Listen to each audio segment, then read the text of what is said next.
I don't know if you've heard, but there's a pandemic going on in the world. That's what makes it a Pandemic. I'm smart. Let's call it COVID-19. Yeah. So a lot of people are finding that they are being asked to work from home. Mm-hmm. Things are being canceled. And so there are some things we wanted to talk about that relate to wardrobe that have to do with being home. I think the most important thing is if you are working from home, don't wear sweats or leggings and a t-shirt. Yeah. Unless that's what you wear to your office every day. It's really important to dress for what you're doing, even if you are not leaving the confines of your home. It's going to do two things for you. One, when you put on professional clothes, and you've seen that commercial where the guy is on a screen call with his bosses, and then he drops the phone and he's not wearing any pants. Ooh. Just from the waist up doesn't work. Yeah. Because your mind subconsciously will do better work more efficiently if you're dressed for it. I also find the same thing when I'm a stay-at-home mom. And when I'm just wearing leggings and a t-shirt and no makeup, this will sound weird, I'm not as effective as a parent, which is so strange. So I have to, even if I just slap on a little bit of mascara, put on like a cuter shirt, I feel like I'm a better parent and I get more done. I'm more productive, which is so strange, but it's true and it's real. We recently talked about embracing your inner superpower with your wardrobe, and so we looked at a lot of different scientific studies that talked about why it is that what you're wearing can change your output. Oh, yeah. I think one of the studies that was really interesting to me was the math, where they had men and women put on bathing suits. Ooh, yes.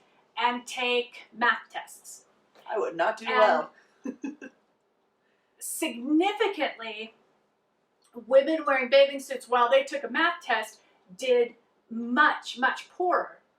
And it's because you're not comfortable and you feel objectified. There are all kinds of subconscious messages that you're sending yourself.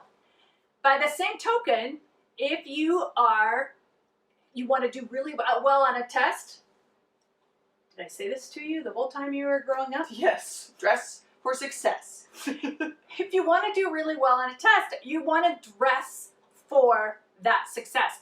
I remember being in college and seeing so many people show up at the testing center at BYU in like sweats and really casual. And I just wanted to shake them and say, don't you realize that subconsciously your mind is going to process information better if you are dressed appropriately for what you're doing? You're such an old soul. But I am too. But I wouldn't go up to people and be like, old. Don't you know? But you're going to fail. You're going to fail because you're wearing those sweats and you don't care about yourself. Oh my. But it's really true. If you take the time to put on some makeup, I know you're just going to be on a conference call, but I think it also will bleed over into other areas of your life. If you are in a situation where social distancing is really important, if you're going to watch a movie with your significant other and you usually get kind of dressed up to go to the movies, maybe you should dress up a little bit. We have to rethink how we live our lives. This is a major disruption. It's going to get weird. And we're going to get sick of being at home. I know, Tyler and I were talking, this is a real thing and it's really happening. And so we didn't go overboard stocking up on toilet paper or water. Thank you for that. Or water. Thank you for that. But we stocked up on rice and beans, things that have a lot of that are calorie dense, like chili, because you don't know how long you will be stuck at home and going to the grocery store might not be an option because touching carts, like lots of people. I was even thinking that maybe to pick up groceries, like people that get it for you, like you don't know if they've been sick, and so it's just kind of like this weird. What do you do? Like, yeah, it's really going to test a lot of our systems. It's going to cause a lot of disruption in our lives. mm-hmm. So if you are working from home, dress for success. It seems counterproductive because I even read one article recently that said even do a commute, like walk outside and walk around your house and then come back in. That's funny. Because if you take time to do these little things that are going to get you in the mindset of work, it's going to be a lot better and you're going to be a lot more functional. That is wise and brilliant. You're so smart. No, I don't think so. Yeah. Anyway, so dress for success. Don't touch your face. Don't touch your face. Don't touch your face. Gross. Don't touch your face. But it's so hard because I just want to touch my face. We touch our faces all the time, which is crazy because you don't think about it.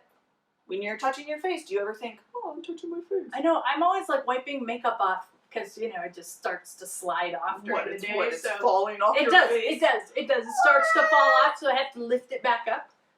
But I do that a lot during the day. So I don't know how to not do that. Yeah, good luck with that. But even like touching hair. I don't really touch my hair a lot. Well, your hair doesn't really fall on your face.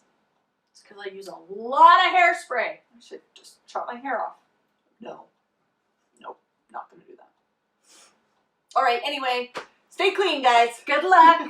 Wash those hands. Don't forget, follow us. Like us. Share this video if you know somebody who's working from home and maybe needs a few tips about how to do it effectively.